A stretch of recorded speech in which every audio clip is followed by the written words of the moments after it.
Chapter 2 Her Highness and Her Champion.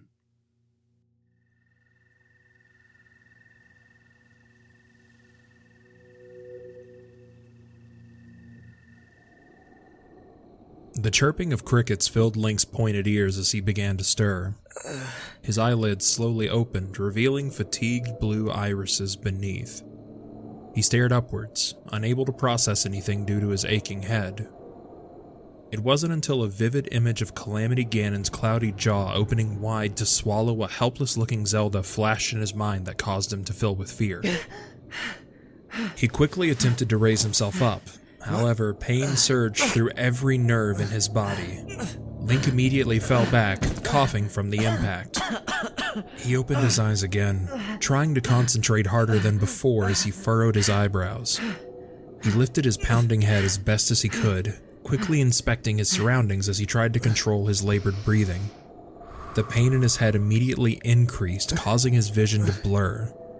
He decided it would be best to rest his head back down on the rugged surface. Link closed his eyes, his chest beginning to rise and fall at a slower pace as he regained control of his breathing. With one final deep breath, the knight once again tried to think. He could recognize the different kinds of pain coursing through his body. Some the stinging of burns, while others the dull pain of bruises. Even the deep breaths he had taken resulted in some kind of pain. He began to remember how he had gotten the injuries, scenes of the large malice abomination walking towards him, and the deadly burns of the bright energy beam being shot at him from every angle. It wasn't until a memory of Zelda properly sealing the calamity resurfaced did Link begin to properly calm down. The mission was complete, and that meant she was safe and free. He opened his eyes once again to stare up into what he believed to be the night sky. White speckled dots littered the darkness as clouds luminous with moonglow drifted lazily above him. Yet, the moon couldn't be seen from where Link lay. Part of his view was obstructed by what he could only assume to be a familiar circular roof. With a sigh, Link closed his eyes again, this time in relief. He was on a Sheikah Tower. He concluded that Zelda must have brought them here after he collapsed, though it was unclear to him which tower she'd brought him to. A small smile formed on his face. It must have also been she who laid the blanket over his body, the only thing that was keeping him warm. With a grunt, Link propped himself up on his elbow, moving as slowly as possible so as to not collapse as he had done earlier. He looked around at the dark shapes surrounding him, properly this time. He was able to make out the general shapes of the Sheikah Tower pillars, along with the familiar orange and blue dots of the pedestal sitting in the center. The more he looked around, the more he realized something, or someone, was missing. Worry filled his chest as his breathing accelerated once more. His eyes darted around the entirety of the tower's floor, searching for his missing person. It wasn't until a small but quiet voice called out to him that he was able to calm himself. Link, are you awake? Link turned toward where the voice was coming from. Near the edge of the tower's circumference at the entrance, a simple gap in the floor that led down to the tower's rather inconvenient platforms that littered its ladder-like walls. Climbing up through the entrance was a slim, darkened figure, pulling itself up onto the floor Link still lay on. Princess, are you all right? I'm all right. No need to worry. She made a futile attempt to dust off the dirt from her formerly white dress before walking over to where Link lay. He squinted, trying to make out her features through the darkness. However, his vision was still a bit blurry from the pounding headache he had. He resorted to listening to her footsteps, the padding of leather sandals against stone flooring, to make out where she was. The footsteps grew louder as she came closer, until eventually she crouched down next to him. Really, it's I who should be asking if you're all right. I've only ever seen you this tired once, and that was right before... well... Zelda paused for a moment. Link, despite his previous efforts, blinked and then squinted once more, trying to get a glimpse of her features. However, the night was simply too dark to see. After her moment of silence, he heard Zelda take a quick breath before asserting her normal tone once again. How are you feeling? You're covered in burns and bruises. I tried to bandage them as best I could, but I'm sure they're still terribly painful. It's painful, but I think a good fairy tonic should take care of most of the healing process. Can you go into the Sheikah slate for me? Oh, yes, of course. Let's see here. Link listened as she fumbled around, also unable to see clearly in the darkness. Though she had to search, it didn't bother him much at all. While she continued to search through the darkness, he slowly allowed himself to lay back on the ground. He shifted a bit, trying to get as comfortable as he could on the rocky floor, then reclosed his eyes and continued listening to Zelda's mumbling as she hunted for the slate. After a few minutes of fumbling and a few choice words from the princess, Link eventually heard the familiar tune of the slate screen being turned on. I found it. With his eyes still closed, he listened to the shuffling of Zelda coming back toward him. In the inventory spaces of the slate, there should be a tab labeled food. There should be a pink bottle labeled fairy tonic. Can you get that one? Alright, Oh, here it is. Fairy tonic. In a flash of blue, the bottle appeared in her palm with the pale pink liquid sloshing around in its confinement. You seem to have a lot of these. 100 years ago, fairies were a delicacy, and yet here you are with bottles full of their essence. I have my ways. I'm really sorry to ask this, but could you give me a hand? What? Oh, yes, absolutely. Okay then. After hearing the sound of a bottle cork being popped out of its place, Link slightly lifted his head just enough for Zelda's slender fingers to slide under and through his dirty blonde hair. Helping her as much as he could by attempting to prop himself up on his elbow as before, Zelda lifted his head up before bringing the bottle to his lips. As the sweet essence of the fairy flowed down into him, he felt the pain throughout his body beginning to fade. The bottle was soon emptied as Link finished swallowing the last few drops, and though there was most certainly still a dull pain still left around his body, he felt much better than before, and was even able to hold himself up onto one arm, trying to allow Zelda's arms to rest from keeping him up. Thank you, Princess. I'm sorry for keeping you busy, but if you could, can you find some sticks and flint in there as well? It should only be a few tabs over in materials. No need to apologize. I find it quite enjoyable going through the slate. With some of his energy now returned to him, Link opened his eyes once again. It was easy to locate Zelda this time, with the dim blue lighting of the Sheikah slate screen now reflecting off of her pale skin. Even in the smallest amount of light given to them, he could see the remnants of dirt and grime on her cheeks, just below her still sparkling green eyes. Soon, those green eyes reflected blue the moment she located and summoned the wood and flint she was looking for. Thank you. Where is... Oh, it's, well, I had it set somewhere around here. Zelda began shuffling around once she realized what Link needed. After another moment of rustling, using the small light of the Sheikah slate screen, she eventually found what they were looking for. With a small clanking sound, she held out the purple-hilted sword, dressed in its deep blue and gold accented sheath. With a nod and thanks, Link set the bundle of sticks and flint on the ground next to them. He then took the sword from Zelda's hands, now whispering to himself as he began unsheathing the blade, prepared to strike the bundle. Sorry about this. I know you're not meant to be a lighter, but it's for the princess. With a gentle but firm tap, the flint sparked and ignited the rest of the bundle of sticks. Once the fire was burning strong, the flames illuminated the top of the tower with a brilliant orange glow. Zelda and Link watched the shadows and the light dance on the ceiling, enjoying not just the ability to see, but the warmth of the flames as well. After taking some time to enjoy the shadow dance above them, the two looked at each other with smiles on their faces, both filled with a newfound relief at seeing their respective partner alive and well. However, Zelda's relieved eyes soon turned to concern as she could properly see Link's body in the orange light.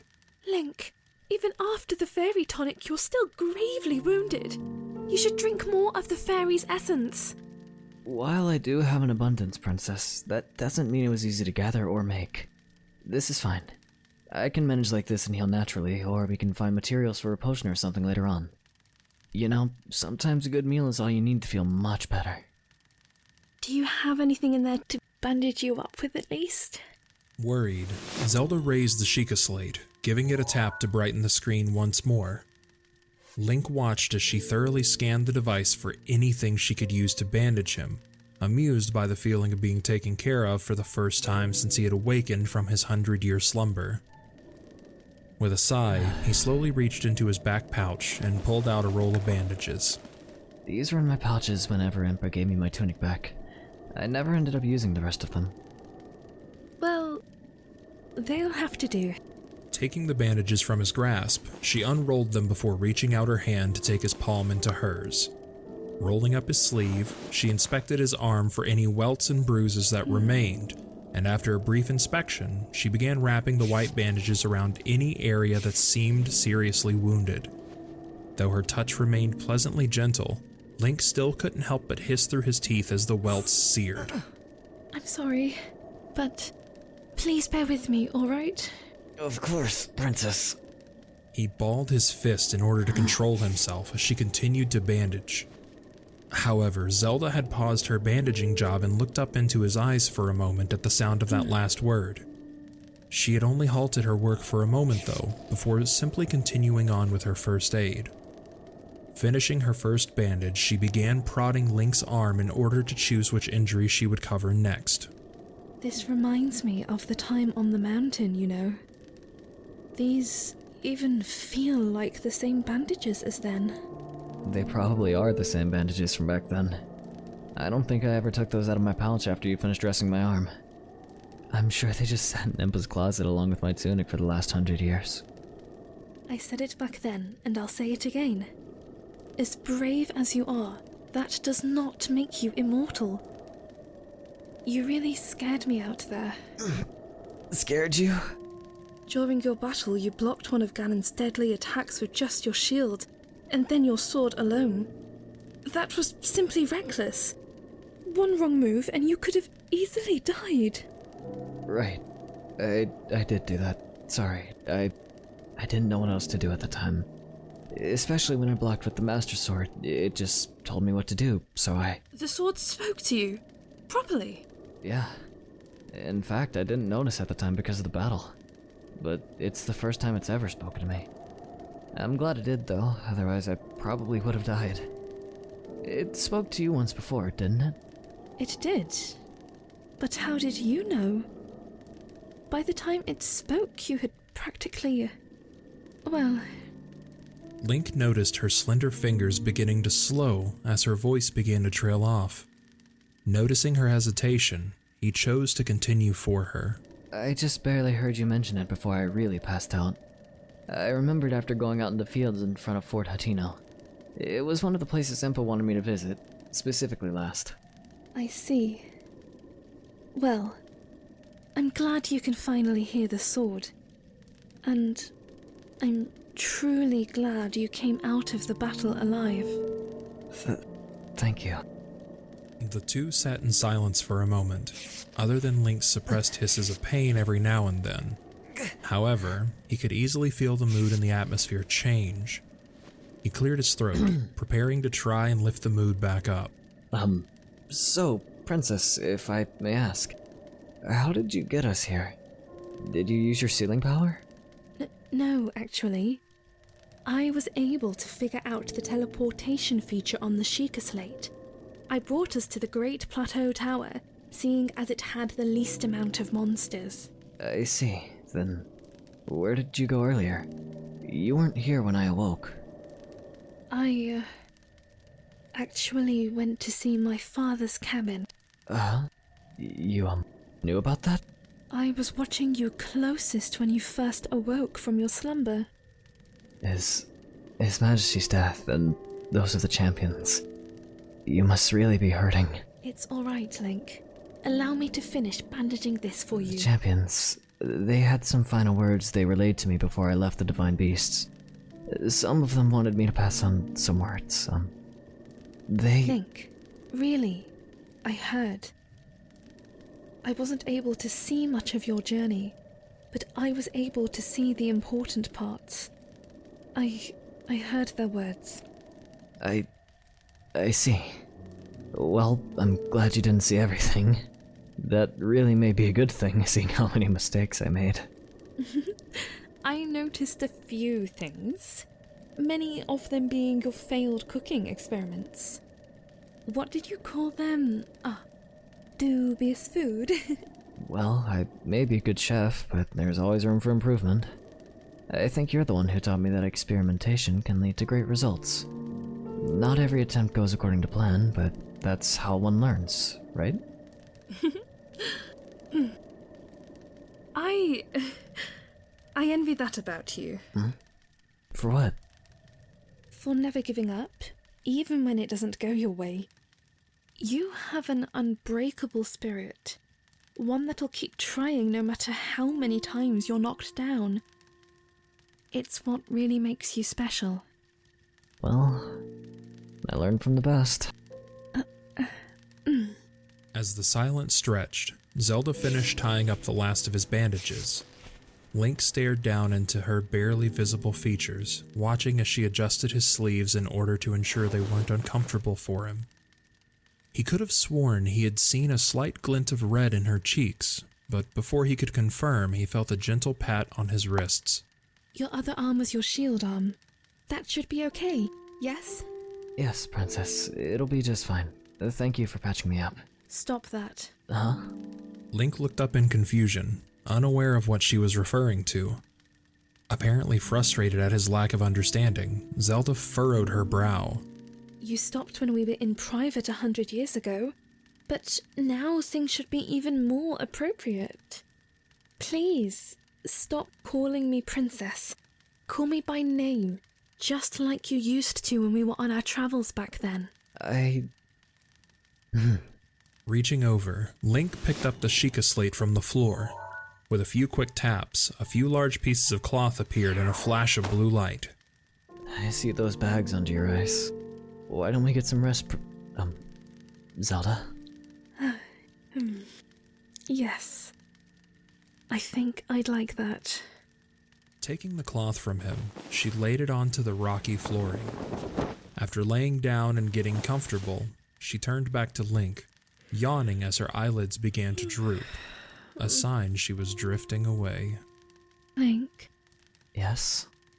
I'm glad to be back with you. I'm glad you're back with me too. Link watched as the blanket Zelda's body rested under began to slowly rise and fall in accordance with her breathing. It was calming seeing the princess once again sleeping beside him just as before.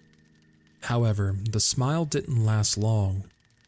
A frown appeared on his face as he turned back, looking out into the dark fields of Hyrule. The moon was now visible, having come out from behind the Sheikah Tower roof. Link had remembered it, the fiery red of the blood moon that had risen during their battle with Ganon earlier that day. It was safe to assume that the monsters had revived as well, even with the Calamity sealed away once more. They had been active 100 years ago, even before its arrival. Link stared out into the night sky before turning to the slate, examining the items he had left after his venture into the castle and battle with the Calamity. He still had work to do.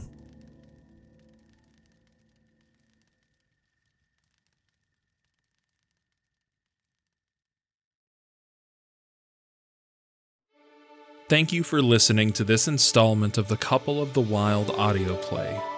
Let us know what your favorite part of this chapter was in the comments, and if you enjoyed, make sure to like the video and subscribe so you can be updated with future releases. If you want to read ahead in the story, check the link in the description below, and if you want more Zelda dubbed content, check out the rest of the channel.